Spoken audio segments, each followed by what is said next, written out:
Bismillahirrahmanirrahim. Assalamualaikum warahmatullahi wabarakatuh.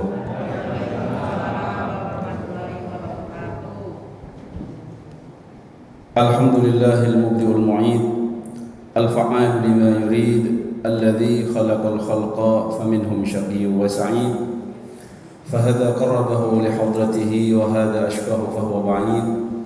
أشهد أن لا إله إلا الله وأشهد أن محمدا عبده ورسوله أفضل الرسل والعبيد. اللهم صل وسلم وبارك وكرم على حبيبنا وشفينا وقرة أعيننا محمد وعلى آله وصحبه وسلم تسليما كثيرا. أما بعد، نود التأمل والتعليم والإفادة والاستفادة والنفع والانتفاع لله تعالى. رب اشرح لي صدري ويسر لي امري واحلل عقدة من لساني يفقهوا قولي. اللهم انا نسالك الهدى والتقى والعفاف والغنى. Amin ya rabbal alamin. Bapak Ibu yang semoga senantiasa dirahmati oleh Allah, alhamdulillah, mari bersyukur kepada Allah Subhanahu wa taala atas segala nikmat yang telah Allah berikan. Terkhusus nikmat iman, nikmat Islam, nikmat kesehatan dan nikmat umur panjang, sehingga pada malam hari ini diberikan kemudahan untuk bisa duduk bersama merayakan tahun baru Hijriah Islam dengan memulai tahun ini dengan sesuatu yang baru, semangat baru, bahkan jiwa yang baru. Kata Pak Takmir, ada takmir tadi, bagaimana kita ini membersihkan semua unsur-unsur kejelekan kita, berhijrah dari yang buruk menjadi yang baik.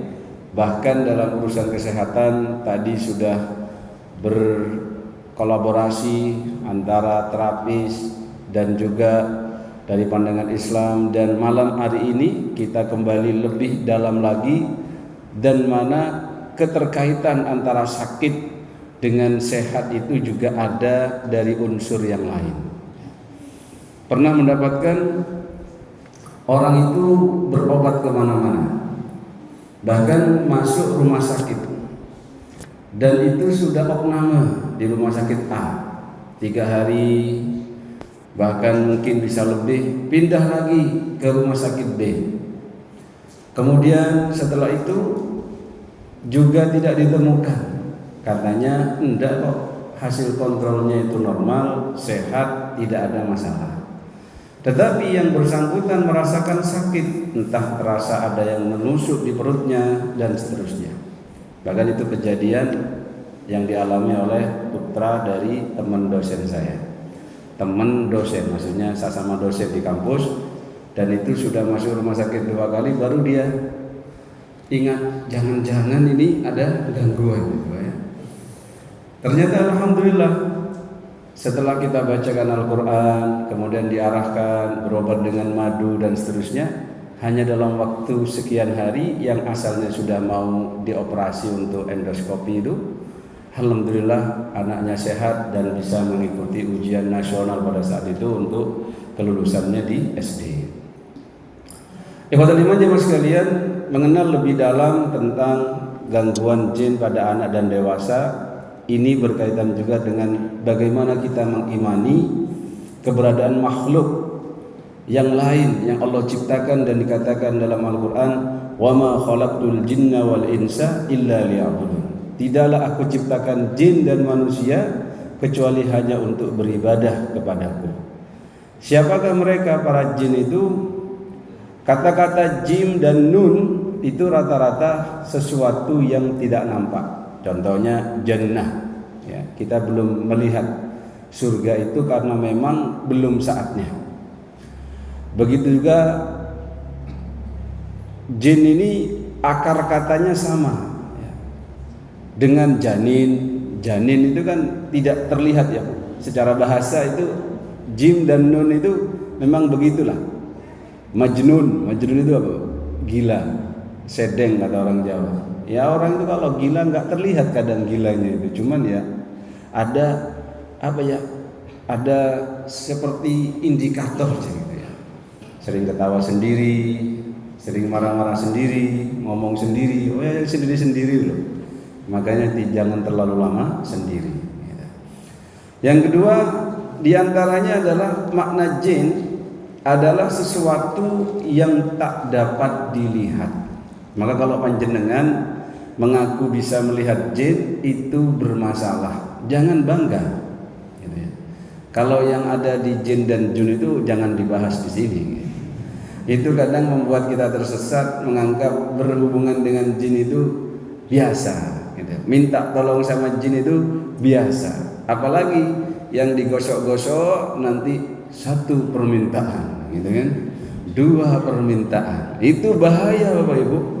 Kalau kita menganggap itu hal yang biasa, akhirnya terdapat pemahaman di anak-anak kita, oh minta sama jin itu biasa. Kenapa kok biasa? Ya karena setiap hari melihat seperti itu. Oh berteman dengan jin itu biasa. Wong Mbak siapa? Mas Jun aja temenannya sama jin biasa gitu. Akhirnya menganggap biasa. Kalau saya harus mengeluarkan jurus apa, jurus macan, kalau mau tawuran sama saya minta tolong sama jin, akhirnya keluar jurusnya. Pernah panjenengan mendengar orang pakai jurus macan? Kemarin itu kata temannya gini, wis keren awakmu mau dadi tenan loh. Dadi piye? Jurus macanmu tingkat dewa. Padahal dia nggak merasa, Bapak Ibu, menggerakkan badannya tidak merasa, kemudian tidak merasa memiliki, tidak pernah belajar secara akademik bagaimana itu silat, tapi kok bisa keluar jurus macan? Apalagi jurus apa, ayam bekukuk atau apa itu terserah. Ya. Biasanya teman-teman yang sudah pernah ikut seperti itu, entah itu diisi dengan cara air diminum, ada spiritualnya, apalagi harus menyembelih ayam, ayamnya harus warna hitam, hitam dari ujung apa itu kepala sampai ujung kaki. Makanya yang hitam-hitam itu mahal itu. Itu biasanya sudah masuk di situ. Saya punya teman di kantor itu begitu. Dia merasa sakit, ada yang mengganjal sampai suatu saat dia terapi ruqyah itu alhamdulillah sekarang sudah tidak terganggu. Ya. Nanti bisa dicek juga di surat Al-A'raf ayat ke-200. Di situ memang gangguan jin itu beda dengan gangguan jin yang gangguan kedoliman dari sisi manusia. Jadi kalau kita pernah membaca An-Nas, minal jinnati wan nas, gitu kan? Alladzi yuwaswisu fi sudurin nas minal jinnati wan nas. Berarti gangguan terhadap manusia itu bisa dari rupa manusia itu sendiri yang punya karakter syaitan. Syaitan itu selalu mengajak kejelekan. Ada juga karakternya memang karakter syaitan dari bangsa jin. Nah, kalau dari bangsa jin ini beratnya apa? Beratnya dia ingin sekali kita ini masuk dalam kekufuran. Ya. Jadi ditolong, nanti minta ini, minta itu. Kalau kita nggak sadar bahwasannya kita sudah masuk dalam hal kekufuran. Ya. Makanya kalau dalam ruqyah syariah itu, kalau jinnya minta begini, saya mau keluar, pokoknya saya dibakarin menyan 1/2 kilo misalnya. Itu jangan. Tidak ada syarat untuk meminta. Monggo Ustaz, bisa di depan Ustaz. Ini beliau Ustaz Muhaimin ini teman nih, sahabat saya. Beliau memang jam terbangnya di ruqyah lebih tinggi. Nah, jadi dulu ikut pelatihan, saya juga diajak beliau di Banyuwangi itu. Kenapa saya belajar ruqyah ini Bapak Ibu? Karena keterpaksaan sebenarnya. Ya. Saya di kampus itu sebagai dosen agama sendiri. Nanti kalau ada yang kejinan, kesurupan, saya mesti dicari. Mana dosen agama? Wah, ruwet gitu ya. Akhirnya saya itu merasa tidak bisa menangani. Biasanya saya panggil beliau, minta tolong. Terus saya mikir, sampai kapan saya lari-lari begini, kucing-kucingan terus. Hanya kata beliau, antum ikut aja, ikut latihannya, ikut terus belajar bareng. Sampai waktu itu ikut ke Banyuwangi 4 hari itu daurah maksudnya. Ngurusi teori itu penting Bapak Ibu. Kenapa kok penting? Kalau hanya praktek baca itu menurut saya ya 1/2 jam selesai. Tapi bagaimana kita memaknai bacaan? Bagaimana kita memahami dari pintu mana jin itu masuk mengganggu kita? Ini jauh lebih penting daripada sekitar kita itu hanya baca dan secara bacaannya itu tidak memaknai. Maka mengenal ini akan banyak memberikan kita rasa yakin dengan keimanan yang benar terhadap makhluk Allah yang lain, yaitu jin, ya. Baik. Allah Subhanahu wa taala menciptakan jin ini dari api.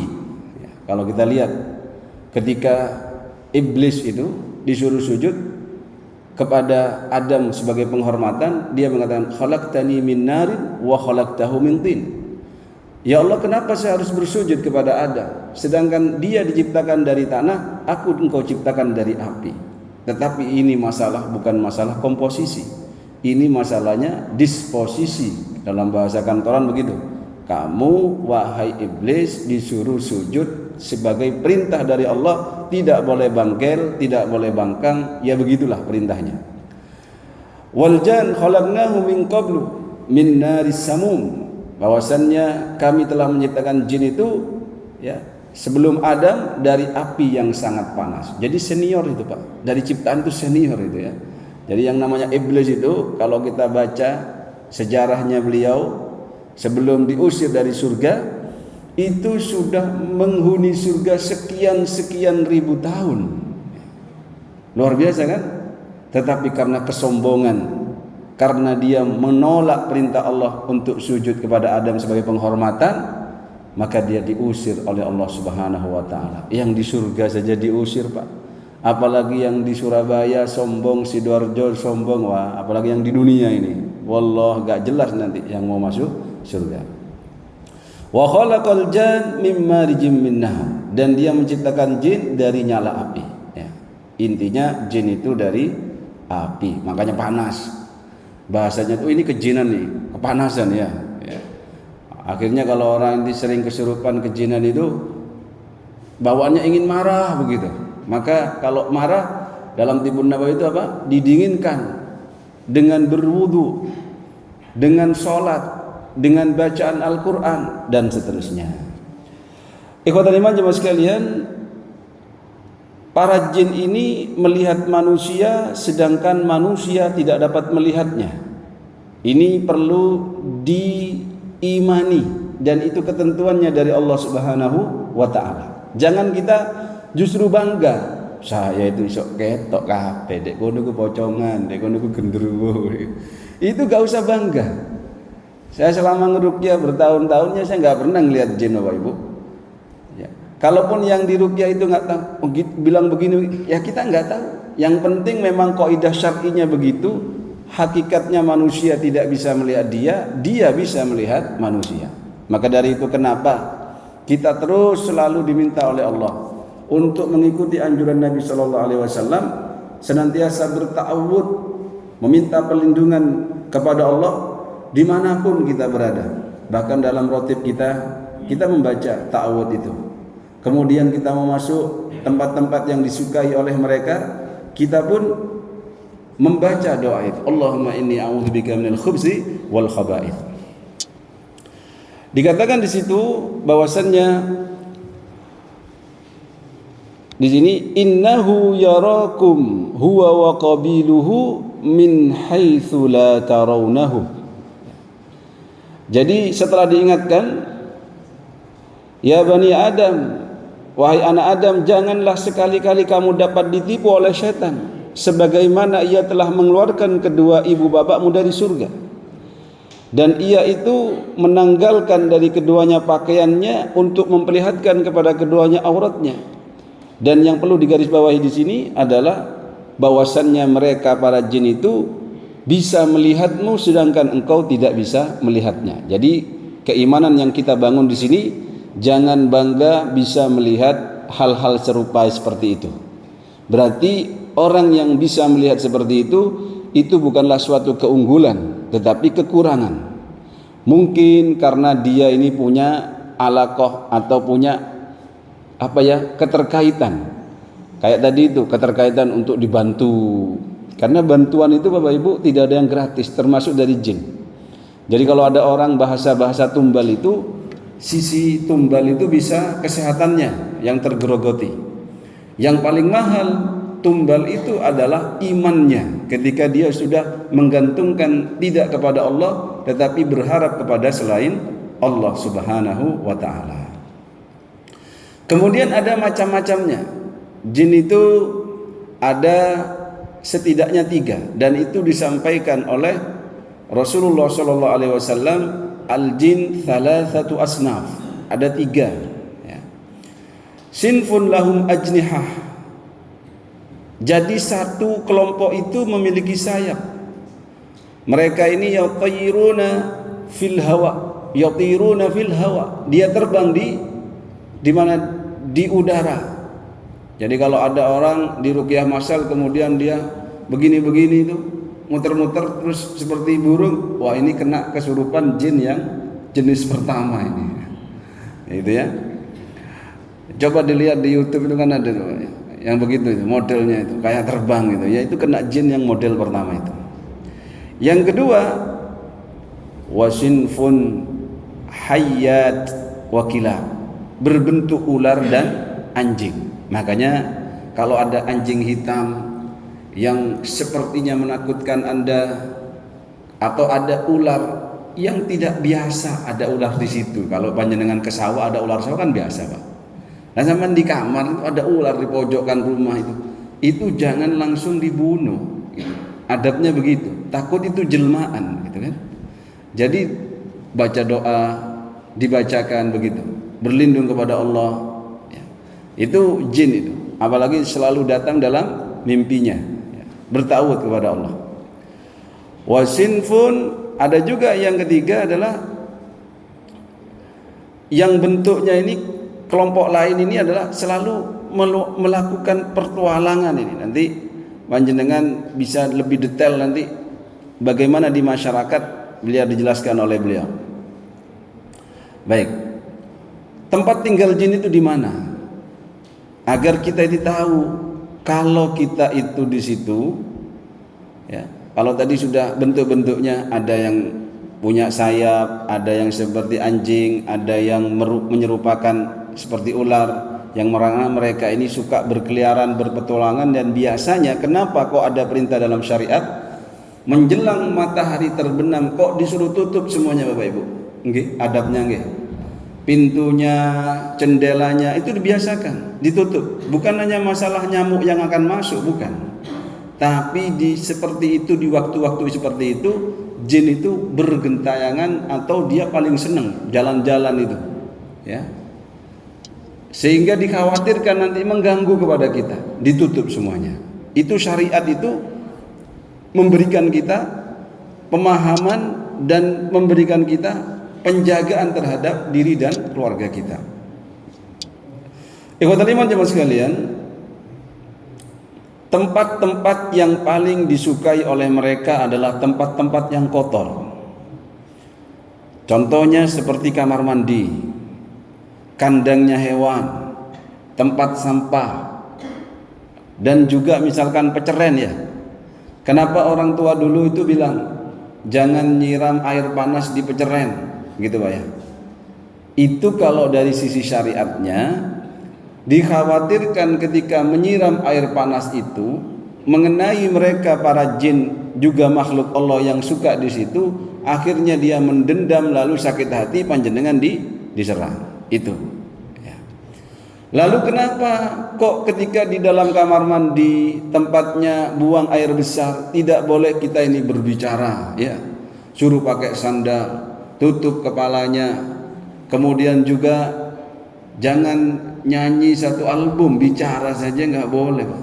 Malah ini nyanyi satu album, sing repot itu sambil ngepul daldul ya, satu cepet ya, yang antri kasihan itu, ya Allah berat ya.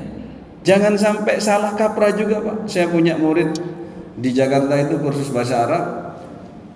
Oh, karena dia sudah lama di Jepang ya, puluhan tahun di Jepang. Sejak S1 sampai S3 beliau di Jepang, sekeluarga. Ketika sudah jadi orang kaya di Jakarta, rumahnya itu WC-nya ya bagus. Ada tempat bukunya itu. Jadi di WC gini ada raknya gini. Ada buku-buku.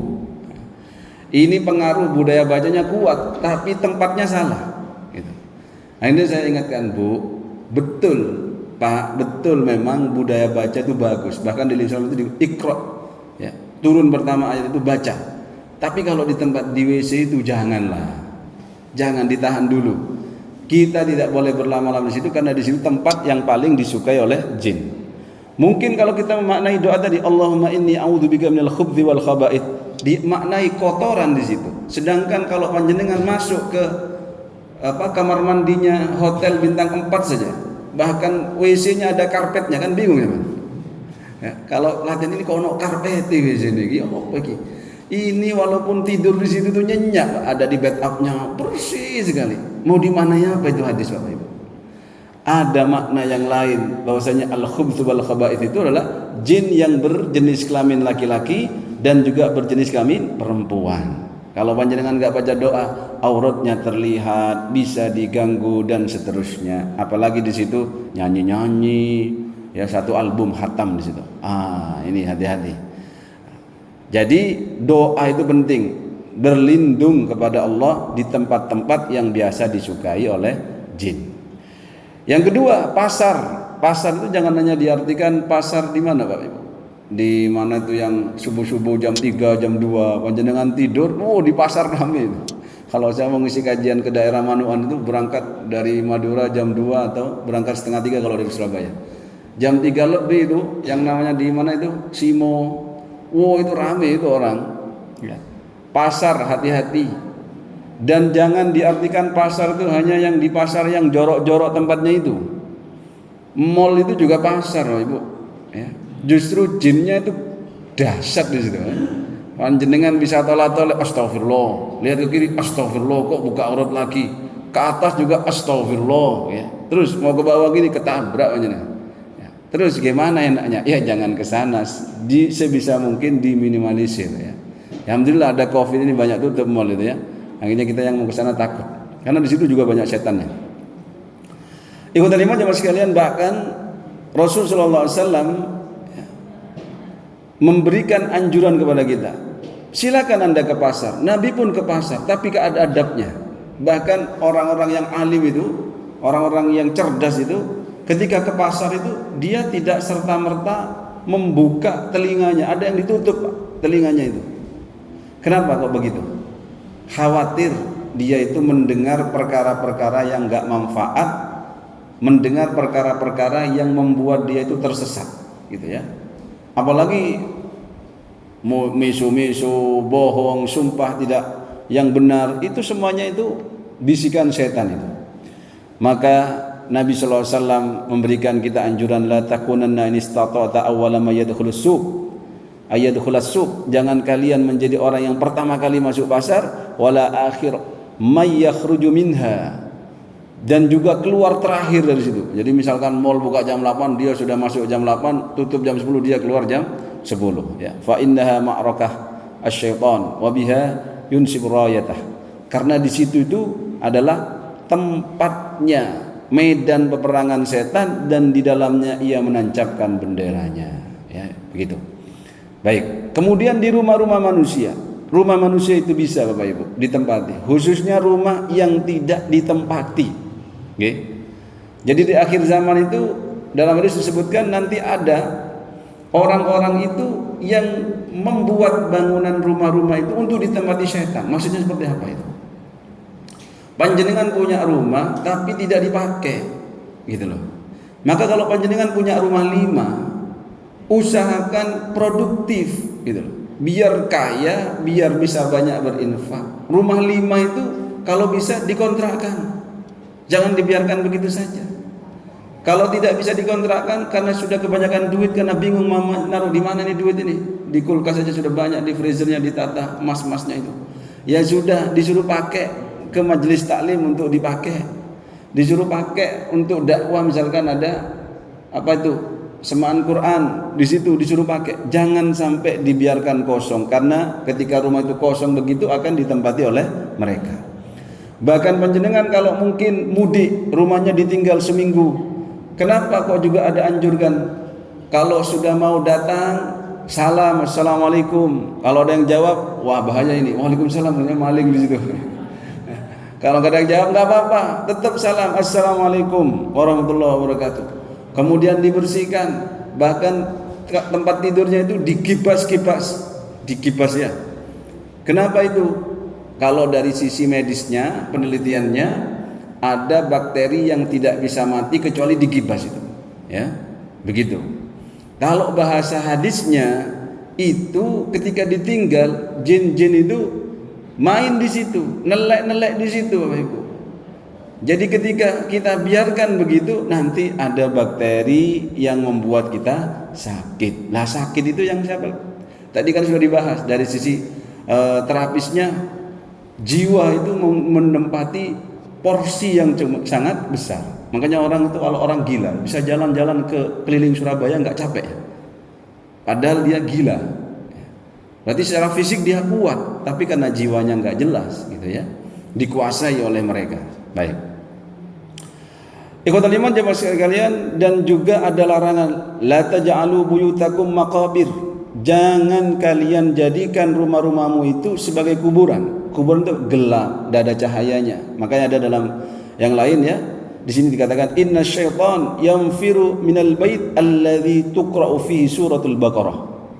Bahwasanya syaitan itu lari dari rumah yang dibacakan di rumah itu surat Al-Baqarah. Makanya kalau ada orang pindahan rumah, apa yang dibaca, Bu? Surat Al-Baqarah. Sing repot tuh tidak bisa baca, gitu. Akhirnya yang baca ya laptopnya doang, gitu. Kasihan juga itu. Saya kemarin suruh minta doa, gimana nih pindahan rumah? Ya kalau nggak bisa Al-Baqarah minimal ya awal surat Al-Baqarah, pertengahannya, kemudian akhirnya, dan seterusnya. Kalau bisa baca surat Al-Baqarah itu. Ya. Dan nawwiru buyutakum biqiraatil Qur'an. Berikan cahaya rumahmu itu dengan bacaan Al-Qur'an. Baik. Yang keempat, tempat-tempat yang disukai oleh jin itu lubang-lubang dan belahan-belahan tanah. Kalau anak camping biasanya kalau mau kencing biasanya begini bahasanya, "Mbak, kula pamit nggih," gitu. Cek ngono kon, pamit kon kok abu lho. Gitu ya. Kon ketempelan bahasa-bahasanya anak muda, Pak. Kalau dibawa ke syariat, apakah ada syariatnya yang menunjukkan ke sana? Betul. Jadi lubang-lubang itu, adabnya kencing itu tidak boleh kencing, buang air besar, buang air kecil di tempat-tempat yang mana itu menjadi indikasi tempat yang disukai oleh jin. Lah lubang-lubang itu, iya kalau jin, kalau ular kan kasihan, enak-enak tidur sampean kencing, ya dipatuk sama dia. Apalagi ini apa iki? Semut mati kabeh niku. Kena tsunami yang hangat dan panas, akhirnya mati dia. Sampean dolim kepada hewan. Yang repot kalau di situ adalah jin sedang kumpul-kumpul kongko-kongko, Allah, sampean masalah di situ, ya. Apalagi kenapa kok ada larangan, Bapak Ibu? Jangan engkau jadikan tulang itu sebagai alat untuk istinja. Kenapa kok itu? Karena tulang itu kata Nabi makanan saudaramu dari bangsa jin. Gimana panjenengan mau makan kebab, mau makan bakso terus dikasih telek gitu sama temennya, sampean marah nggak kira-kira? Udah mau makan gini dikasih telek, ya sampean nggak terima. Apalagi ini jin yang sampean ganggu, sudah mau dibuat makan malam sampean kasih kotoran. Naudzubillah, akhirnya ada yang namanya kesurupan, diganggu. Itu kalau itu loh, itu kemungkinan tidak ada yang ngirim, ya. Yang repot memang ada orang yang dengki kepada sampean. Kalau orang itu kemudian minta bantuan dukun, dukunnya minta bantuan jin, lalu ngirim sesuatu yang tidak beres kepada panjenengan. Itu yang lebih masalah lagi. Kita nggak ada yang dengki saja bisa berpotensi terkena ganggu, apalagi ada yang dengki. Naudzubillahi min dzalik. Ikhwatul iman jemaah sekalian, laut itu juga menjadi singgasananya jin, ya. Makanya kalau ada orang membuat sesajen diberikan ke laut, ini sama saja memuliakan mereka dan mengagungkan mereka. Nanti dibaca di surat Al-Jin. Jin itu sama Bapak Ibu seperti kita. Ada yang soleh, ada yang toleh, ya, ada yang nakal, ada yang alim, ada yang begitu. Sama mirip-mirip seperti manusia ini, ya. Ikhwatul iman, jikalau kita itu terjatuh kepada hal-hal seperti itu, akhirnya kita dianggap apa? Syirik, dianggap keluar dari akidah. Kenapa? Karena mengagungkan. Ada budaya itu yang bisa diislamisasikan. Maksudnya apa? Budaya itu yang mungkin dulunya adalah adat istiadat, lalu diganti isinya dengan syariat, begitu. Tetapi ada juga yang tidak bisa gitu. Yang namanya sesajen kalau niatnya itu seperti itu, mau diislamisasikan seperti apa gitu. Ini untuk niat makani ayam, niat makani ikan misalkan. Ya ikan masa dikasih kepala kambing atau kepala sapi, dikasih pur aja seneng dia. Atau dikasih apa gitu ya. Intinya jangan suka-suka di sana. Jangan berlama-lama, sebisa mungkin menghindari tempat-tempat yang menjadi kesukaan mereka. Baik. Itu secara singkat dari saya. Untuk deteksi gangguannya nanti dijelaskan oleh Ustaz Muhaimin. Di sini nanti saya bagikan ke Pak Udin ya. Nanti panjenengan bisa baca-baca lagi.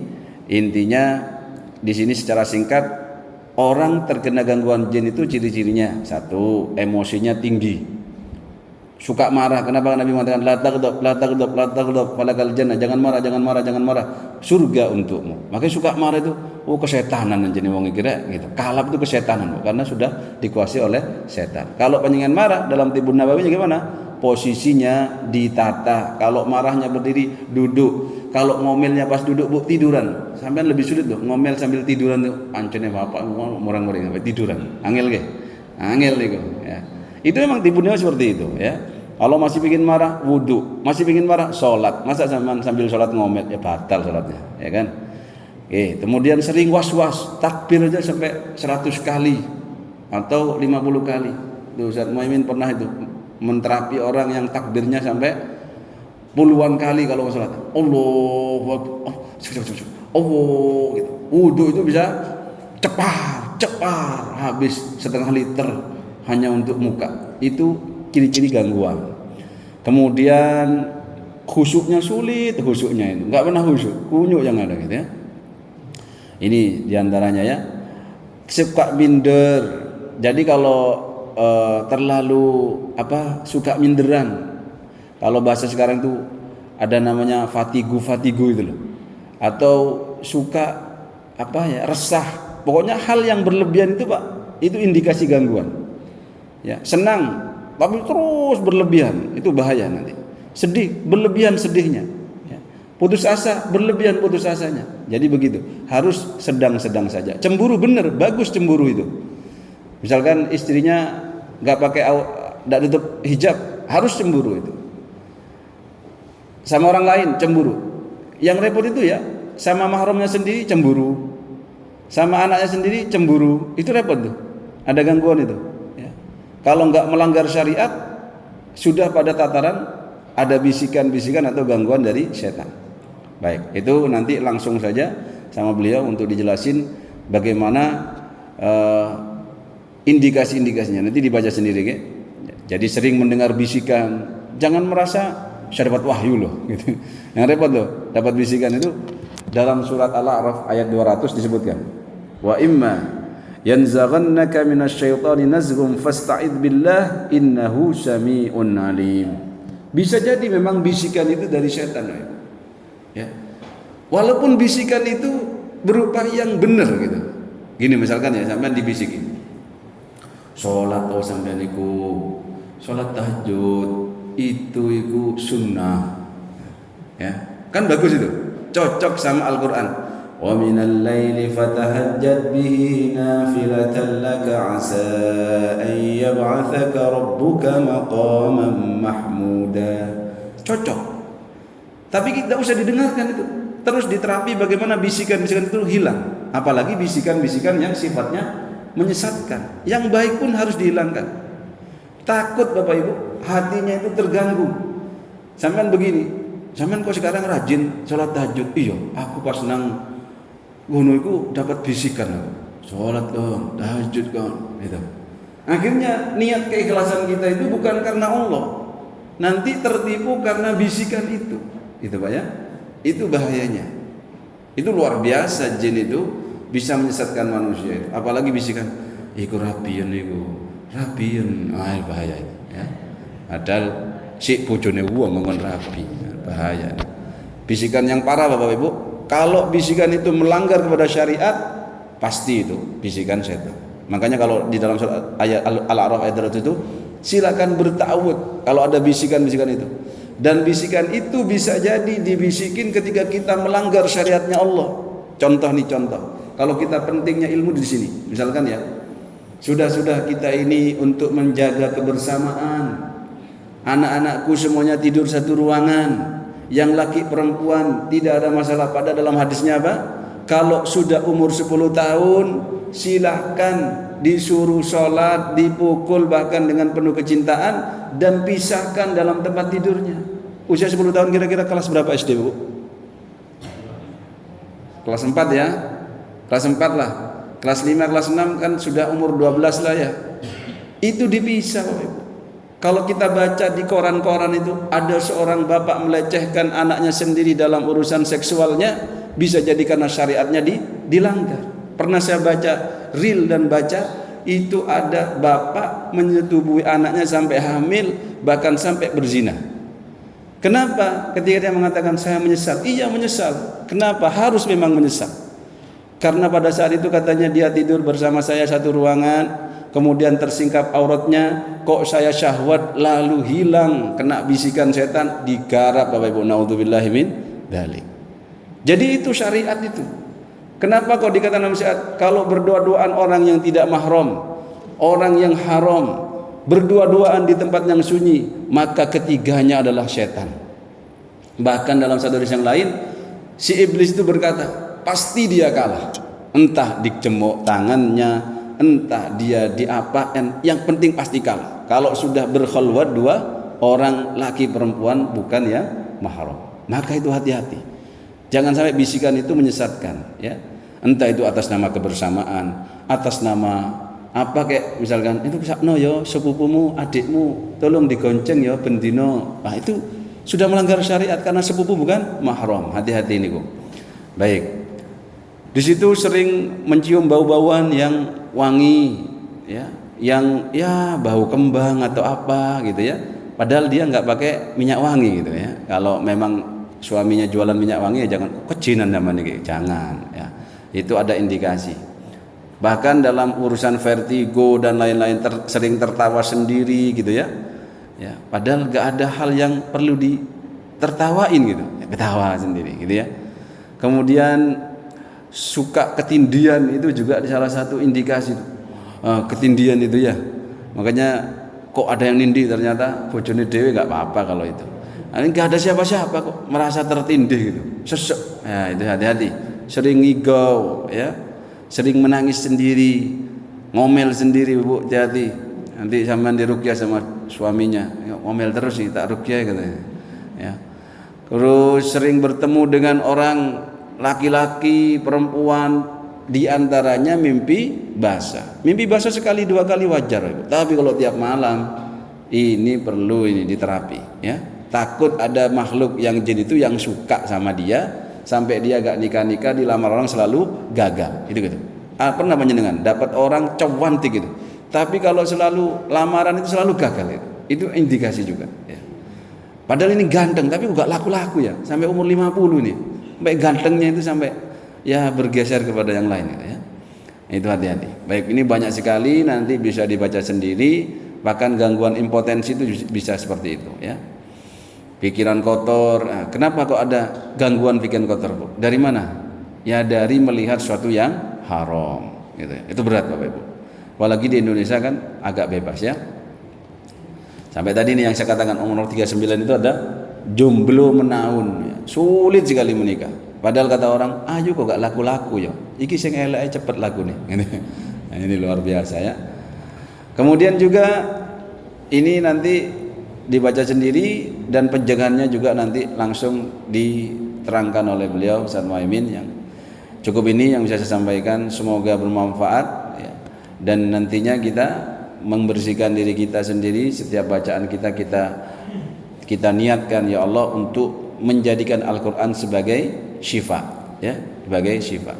Wa nunazzilu minal Qur'ani ma huwa syifaa'u wa rahmatun lil mu'minin. Saya kira ini yang bisa saya sampaikan. 30 menit saya punya waktu untuk menyampaikan ini. Yang belum terselesaikan nanti bisa dibaca-baca sendiri dan juga diteraskan langsung nanti prakteknya langsung oleh Ustaz Muhaimin.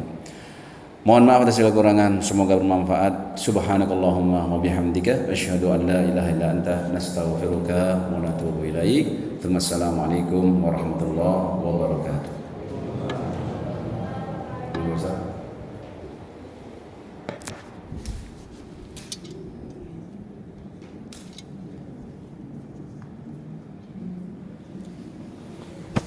Itu sulit ya. Sini aja. Bismillahirrahmanirrahim. Assalamualaikum warahmatullahi wabarakatuh. Alhamdulillahirabbil alamin alladzi lam yalid wa lam yulad wa lam yakul lahu kufuwan ahad. Asyhadu an la ilaha illallah wahdahu la syarika lahu wa asyhadu anna Muhammadan abduhu wa rasuluhu amma ba'du. Rabbi na'udzu bika min hamazati syaitan wa a'udzu bi rabbi an yahdurun. Bismillah la yadurru masmi syai'un fil ardi wa fis samawati wa sallallahu. Alhamdulillah tadi sudah diurai panjang lebar oleh Ustaz Imam Arifin. Saya hanya ingin Bapak Ibu sekalian, malam ini sudah tuntas keraguan tentang masalah rupiah, ya Bu ya.